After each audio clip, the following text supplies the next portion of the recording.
Hey everyone, welcome back to Corporate Decoder, the place where we try to make sense of the confusing world of corporate filings, and sometimes companies are on thin ice. And today we have a report that might just show us a company trying to hang on for dear life. Let's dive in. Moleculin Biotech Incorporated is in a bit of a pickle, folks, their stock symbol. MBRX is listed on the Nasdaq stock market LLC, and it seems like they have been struggling to keep their stock price high enough to meet Nasdaq's requirements. You see, Nasdaq has rules companies need to follow to stay listed. One of those is having a certain amount of money in stockholder equity, a minimum of $2.5 million.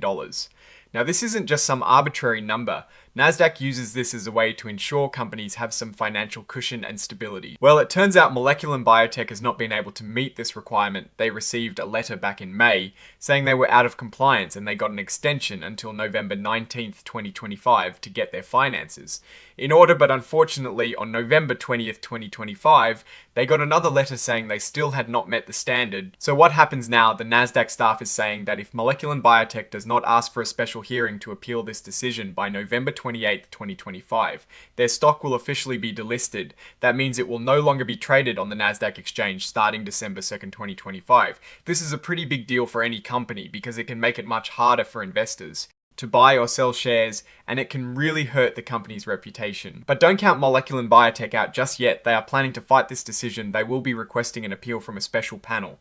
This means their stock will continue to trade as usual on the Nasdaq capital market under their ticker symbol MBRX. While the appeal process plays out, this gives them a chance to plead their case and hopefully get more time or find a way to meet the listing. Requirements. The report is signed by Jonathan P. Foster, the Chief Financial Officer of Moleculin Biotech Incorporated, dated November 21st, 2025. This indicates the company is aware of the situation and is taking formal steps to address it. Now let's look at what this all means for Moleculin Biotech. The fact that they are facing potential delisting tells us they are in a precarious financial situation. Nasdaq's rule about stockholder equity is designed to protect investors by ensuring that companies have a baseline level of financial health.